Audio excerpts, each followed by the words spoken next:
There was one man, one righteous man in an entire nation, and on a single night, everything he had feared for years came pounding at his door.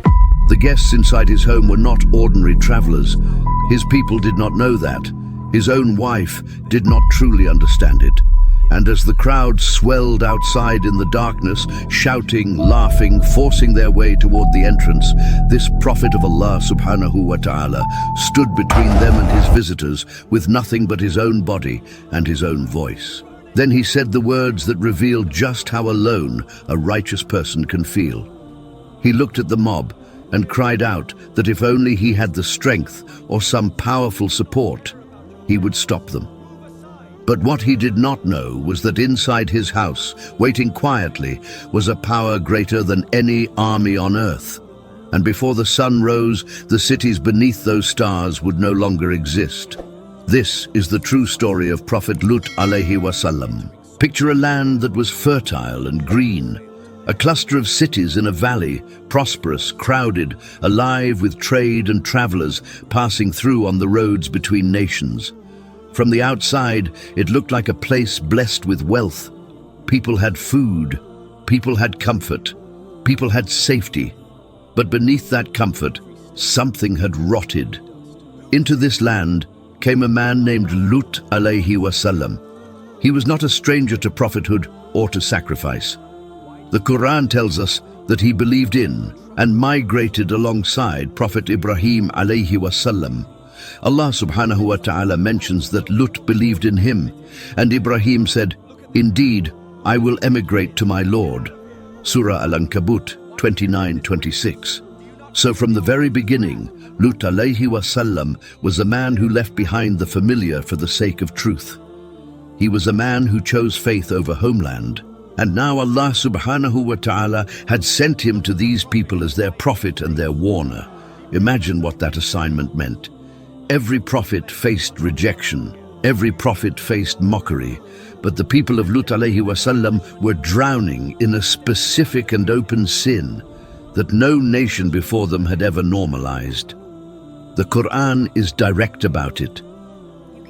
Lut alayhi wasallam said to them, "Do you commit such immorality as no one has preceded you with from among the worlds? Indeed, you approach men with desire instead of women. Rather, you are a transgressing people." Surah Al-A'raf 7:80-81. Read those words slowly. This was not a hidden vice practiced in shame behind closed doors. This was a society that had turned a grave sin into a public identity, into something they defended, celebrated, and pressured others to accept.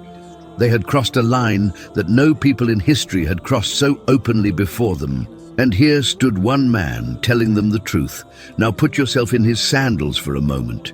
You wake up every morning in a city where everyone around you sees your message as an insult. You walk through the marketplace and people turn away. You speak in the gatherings and they laugh. You warn them of consequences and they wave you off. Day after day, year after year. And you have no army, no tribe strong enough to protect you, no king on your side. You have only your voice and your trust in Allah subhanahu wa ta'ala. This is the loneliness of the righteous, and it is a loneliness that many believers today understand deeply when they feel like the only person in the room still trying to hold on to what is right. But Lut alayhi wasallam did not stay silent. He confronted them again and again. The Quran records his words with painful clarity. He asked them, "Indeed, you approach men and obstruct the road and commit in your meetings." And what was their response? What was the answer of a person who had lost all shame? Allah subhanahu wa ta'ala tells us, and the answer of his people was not, but that they said, "Bring us the punishment of Allah if you should be of the truth." Surah Al-Ankabut 29:29.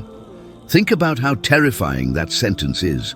He warned them of destruction, and instead of fearing it, they mocked it. They said, in effect, "Go ahead, bring it on, prove it. If your God is real, let him destroy us." They had become so numb to warning, so proud of their sin, that the very idea of divine punishment had become a joke to them. And there is a detail here that cuts even deeper. Prophet Lut alayhi wasallam was not simply preaching abstract morality to a crowd of hardened men. He lived among them. He had a household in that city. He had daughters. He had a wife. And his wife, the woman who shared his home and his roof and his daily life, was not a believer. She was secretly aligned with his enemies. She was, as the Quran will later reveal, one of those who would be destroyed. Sit with the weight of that. A prophet of Allah subhanahu wa ta'ala, sent to save a nation, could not even bring the truth into his own bedroom. He fought corruption in the streets by day and returned at night to a home where his own wife rejected everything he stood for. How many people have felt something like this in a smaller way, standing for what is right at work, in your family, among your friends, and finding that even those closest to you will not stand with you? Lut alayhi wasallam carried all of it. The mockery of the crowds, the threats, the betrayal within his own walls. And still he warned them, because that was his duty to Allah subhanahu wa ta'ala, and he would not abandon it, no matter how alone it made him. Years passed like this. The message reached its limit. The people had heard, understood, and rejected. They had been given every chance. And in the wisdom of Allah subhanahu wa ta'ala, when a nation reaches the point where it demands its own destruction and mocks the one who warns them, a decision is made in the heavens that the people on earth cannot see. Far away, in another place, 3 visitors were about to arrive at the tent of Prophet Ibrahim alayhi wasallam. They looked like men. They were not. And the news they carried would seal the fate of the entire valley. But before the fire fell, one of them would carry a message toward the house of Lut alayhi wasallam. And what would happen when those visitors reached his gate would become one of the most terrifying nights in the history of humankind. Before the storm reached the cities of Lut alayhi wasallam, something happened elsewhere. Something that reveals the mercy of Allah subhanahu wa ta'ala even in the middle of his justice. The Quran takes us first to the home of Prophet Ibrahim alayhi wasallam. Guests arrived. They greeted him with peace, and he returned the greeting. And being the generous host that he was, he hurried to prepare food for them. He brought out a roasted calf and placed it before them, as any noble man would do for travelers. But then something strange happened. The guests did not eat. The Quran describes the quiet fear that crept into the heart of Ibrahim alayhi wasallam in that moment. But when he saw their hands not reaching for it, he distrusted them and felt from them apprehension. Surah Hud 11:70. In that culture, a guest who refused your food was not merely being polite. It could mean they had come with hostility, that they were not there as friends. So Ibrahim alayhi wasallam felt a flicker of alarm. Who were these men who would not eat? Then they revealed themselves. They said, "Fear not. We have been sent to the people of Lut." Surah Hud 11:70. They were angels, and they had come with a mission. The same verses tell us that his wife was standing nearby, and the angels gave her news that made her laugh in astonishment. The news that despite her old age, she would give birth to a son, Ishaq alayhi wasallam, and after him a grandson, Yaqub alayhi wasallam. A moment of joy, a promise of life and continuation. But right beside that joy sat a warning of death. Because Ibrahim alayhi wasallam understood immediately what sent to the people of Lut meant. These were not messengers of good news for that valley. These were messengers of destruction. And here we see the extraordinary character of Prophet Ibrahim alayhi wasallam. He did not celebrate. He did not say, "Good, they deserve it."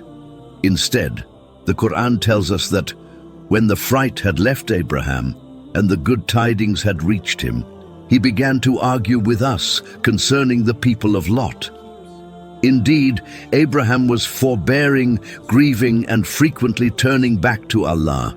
Surah Hud 11:74-75. He argued with the angels. He pleaded. He tried to intercede for the very people who were the worst of nations, because his heart was soft and merciful, and because he knew that Lut alayhi wasallam was living among them. The reason for his concern is captured in another surah. When the angels announced they were going to destroy the town, Ibrahim alayhi wasallam said, "Indeed, within it is Lot." And they answered, "We are more knowing of who is within it. We will surely save him and his family, except his wife. She is to be of those who remain behind." Surah Al-Ankabut 29:32. There it is again. His wife, named among the doomed even before the destruction began. The angels already knew.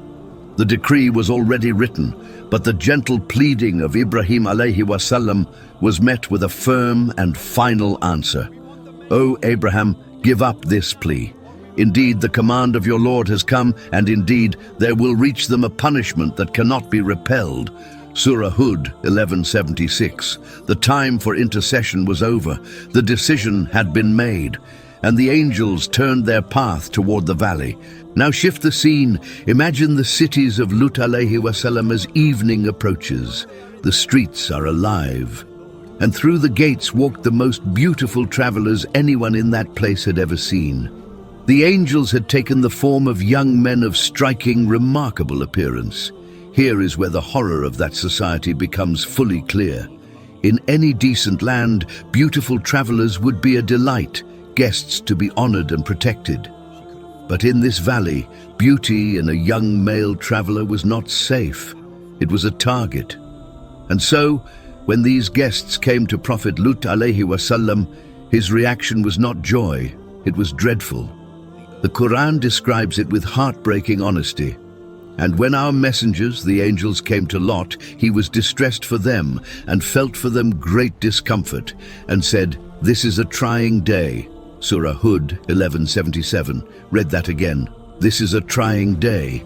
A prophet of Allah subhanahu wa ta'ala receiving guests, and his very first feeling is anxiety and distress because he knows exactly what his people are capable of doing to visitors this beautiful. He knows the danger. He is already calculating how he can possibly protect them. He did not yet know they were angels. To him, they were vulnerable travelers who had walked straight into the most dangerous place on earth for men who looked like them. And he was one man against a whole city. His mind must have raced. How do I hide them? How do I keep this quiet? How do I get them out of sight before anyone notices? But it was already too late, because word had begun to spread. Someone had seen, and in a city built around this specific sin, news of beautiful strangers traveled fast. Even now, footsteps were beginning to gather in the streets. Voices were beginning to call out to one another. Doors were opening. People were moving through the darkness toward one house, the house of Prophet Lut alayhi wasallam, and inside that house sat the guests he was desperate to protect, guests who were not what they seemed, while outside a mob was forming that would test the limits of one man's courage. The knock was coming. The longest night was about to begin. Now we arrive at the heart of the story, the night itself. Prophet Lut alayhi wasallam had brought his guests inside. He had tried to keep it quiet, but the Quran tells us that his effort failed almost instantly, and it reveals exactly how the danger reached his door. And his people came hastening to him, and before this, they had been doing evil deeds. Surah Hud 11:78. They came in haste, rushing, eager. This was not a slow, hesitant approach. This was a crowd surging toward the house with excitement and appetite, because they had heard about the guests and they wanted them. And here, the Quran exposes a devastating detail. How did the mob even know? Who told them? The strong implication in the classical understanding is that the news came from within the household itself, from the treacherous wife of Lut alayhi wasallam. She was the one aligned with the people of the city. She was the one who did not share his faith. And whether by her word or her signal, the secret that Lut alayhi wasallam desperately tried to keep was betrayed to the very people he feared most. Imagine that betrayal. You bring vulnerable guests into your home to shield them. You are already terrified, and the person sleeping under your own roof hands them over to the mob. Now the crowd is outside. You can almost hear it. The murmur grows into a roar, fists beginning to strike the door, voices demanding that he hand over his guests. And what does this one man do? He steps outside to face them, alone. He puts his own body between the crowd and the door, and he begins to plead with them, trying every angle a desperate righteous man can think of. The Quran records his words. He said, "O my people, these are my daughters. They are purer for you. So fear Allah and do not disgrace me concerning my guests. Is there not among you a man of reason?" Surah Hud 1178. Scholars have explained his meaning here in more than one way. Some understood that he was offering his own daughters in lawful marriage, urging the men toward the pure and permitted path of marrying women rather than the corruption they were pursuing. Others understood my daughters to refer to the women of his community in general, since a prophet is like a father to his nation, again pointing them toward what was lawful. Either way, the thrust of his plea is unmistakable. He was begging them to turn back to purity, to fear Allah subhanahu wa ta'ala, and to spare his guests the disgrace they intended. And notice that final aching question. Is there not among you a man of reason? Is there not even one rightly guided man among you, one person with a shred of decency, one who will listen? He was searching the crowd for a single ally, a single conscience, and he found none. Their reply was chilling. They said, "You have already known that we have no claim to your daughters, and indeed you know what we want."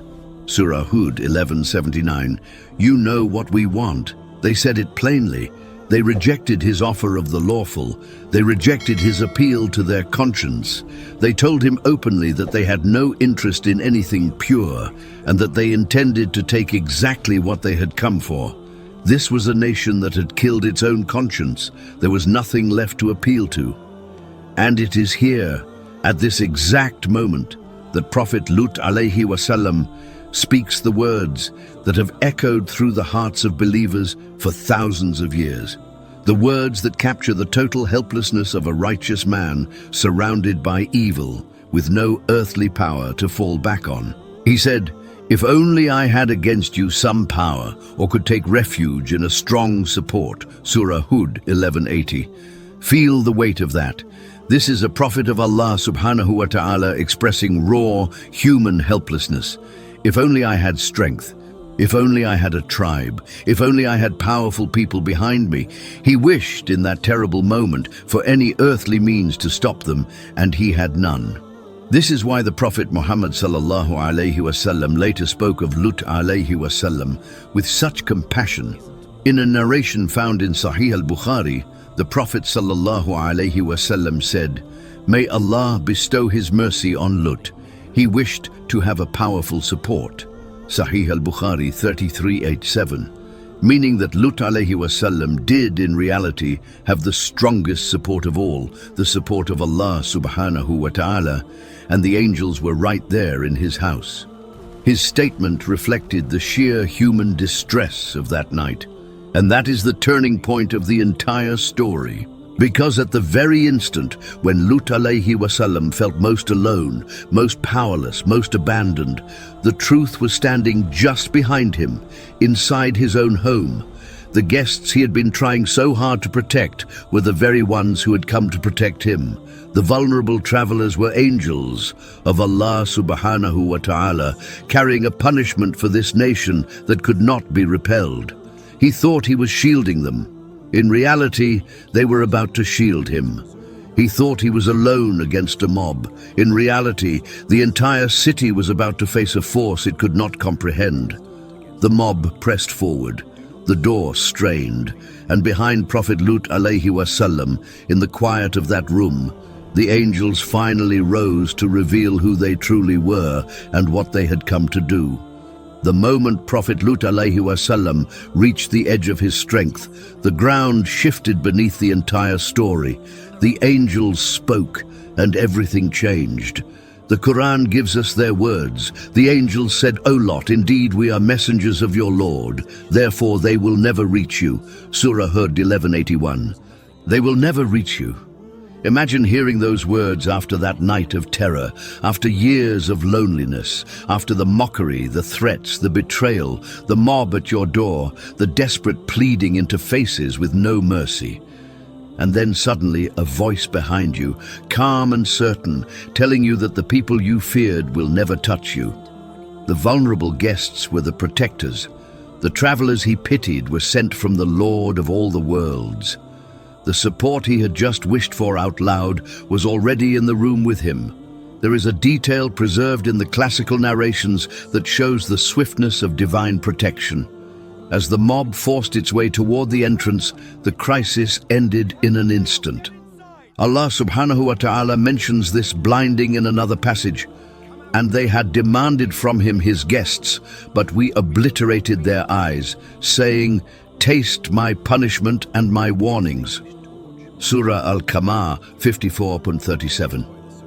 In one moment, the eyes that had come to commit evil were struck.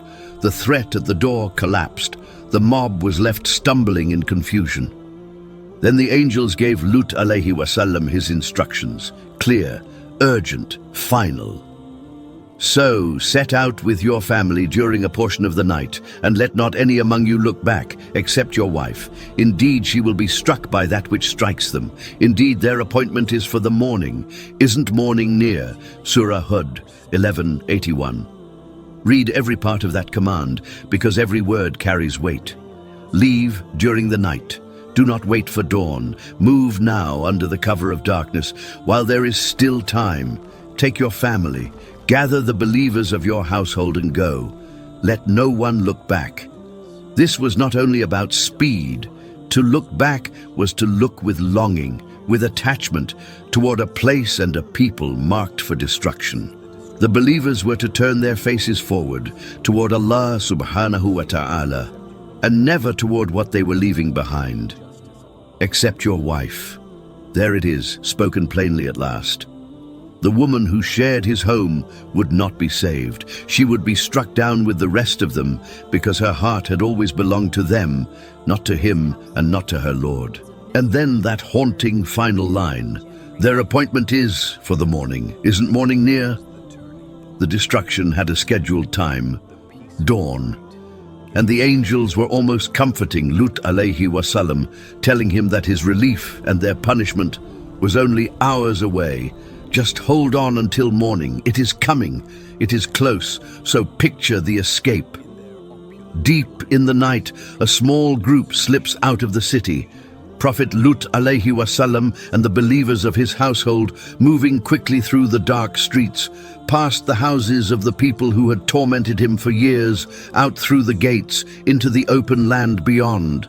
Their hearts are pounding, their faces set forward, not one of them daring to look back at the only home many of them had ever known, and behind them, the doomed city carried on through its final hours, unaware, blind in more ways than one, sleeping soundly on the edge of its own annihilation. Now here we must pause on the tragedy of the wife of Lut alayhi wasallam, because Allah subhanahu wa ta'ala turned her into a lesson for all of humanity until the end of time. In Surah At-Tahrim, Allah subhanahu wa ta'ala presents two women as an example to those who disbelieve, the wife of Noah and the wife of Lot. They were under two of our righteous servants but betrayed them, so those prophets did not avail them from Allah at all, and it was said, "Enter the fire with those who enter." Surah At-Tahrim 66:10. Understand what this means. Her betrayal was not the betrayal of adultery. Her betrayal was the betrayal of faith. She lived in the house of a prophet. She woke every day beside a man chosen by Allah subhanahu wa ta'ala. She heard the truth, spoken more clearly and more often than anyone else in that entire nation. And still she chose the side of the corrupt. Still she sided with the mob. Still she rejected what her own husband gave his life to preach. And the lesson is severe and clear. Being close to righteous people does not save you. Living in a house of faith does not save you. Marrying a prophet does not save you.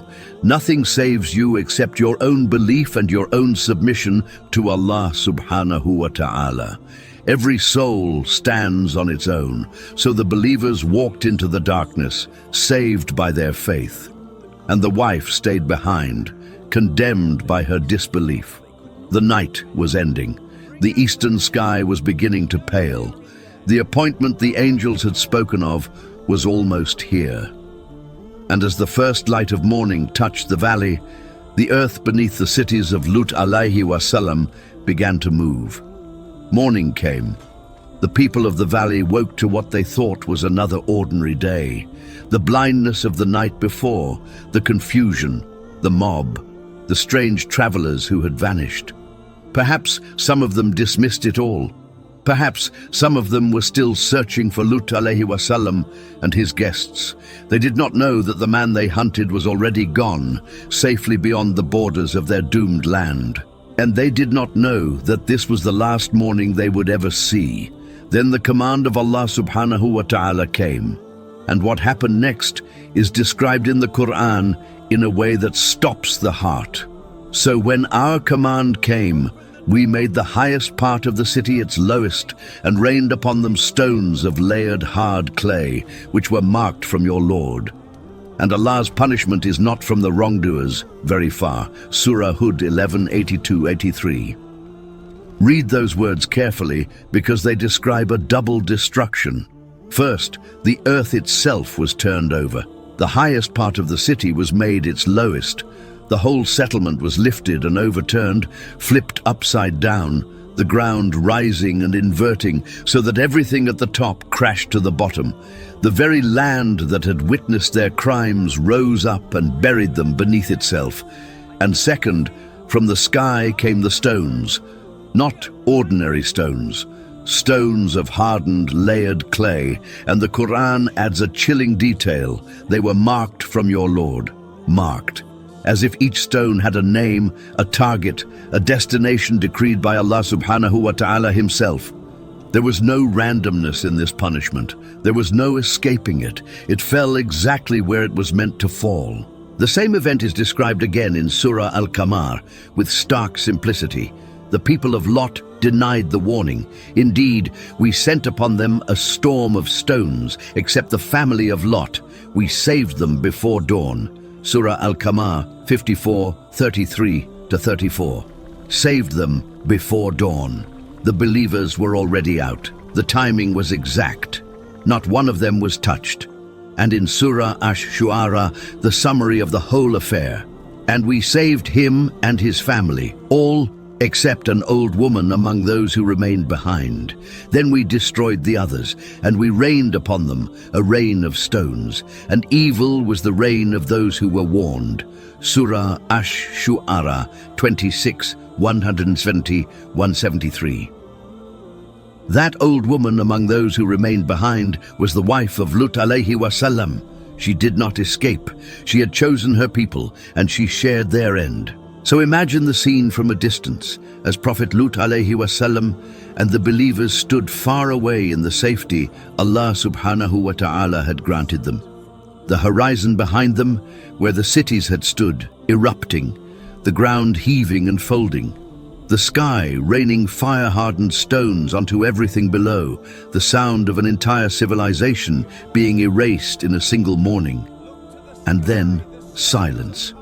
Where there had been streets and homes and marketplaces and a whole proud, defiant nation, there was now nothing but ruin. The people who had mocked the warning, the people who had said, "Bring us the punishment if you are truthful," the people who had killed their own conscience and surged toward one man's door in the dark. They were gone. Every warning had come true. Every word Lut alayhi wasallam had spoken for all those lonely years had been proven in a single terrible dawn. And Allah subhanahu wa ta'ala tells us that He left this ruin as a sign, and we have certainly left a sign as clear evidence for a people who use reason. Surah Al-Ankabut 29:35. The destruction was not only a punishment, it was a message, a lesson, a warning preserved for every generation that would come after, including ours. So what do we carry away from the longest night of Prophet Lut alayhi wasallam? We learn that being alone in the truth does not make you wrong. Lut alayhi wasallam was one man against an entire nation, and Allah subhanahu wa ta'ala was with him the whole time. Even in the moment he felt most helpless, when you feel like the only person standing for what is right, remember that the support of Allah subhanahu wa ta'ala can be closer to you than you can see, just as the angels were standing behind Lut alayhi wasallam when he cried out for a powerful support. We learn that no relationship can save a soul that refuses faith. The wife of a prophet was destroyed with the wicked because closeness to righteousness means nothing without belief in the heart. Each of us will stand before Allah subhanahu wa ta'ala alone, carrying only our own faith and our own deeds. We learn that Allah subhanahu wa ta'ala is patient, endlessly patient, giving a nation year after year, warning after warning, chance after chance. But we also learn that His justice, when it finally comes, is complete. As the Quran says, His punishment is never far from the wrongdoers. And we learn, perhaps most powerfully, that the help of Allah subhanahu wa ta'ala often arrives at the exact moment a believer reaches the end of his own strength.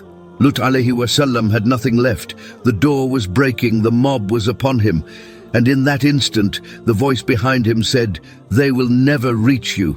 Hold on to that, because there will be nights in your own life when the door feels like it is breaking, when you feel alone, when you feel you have no power and no support. And in those nights, remember the Prophet who stood at his door with nothing and discovered that Allah subhanahu wa ta'ala had already sent his rescue, and it was closer than he ever knew.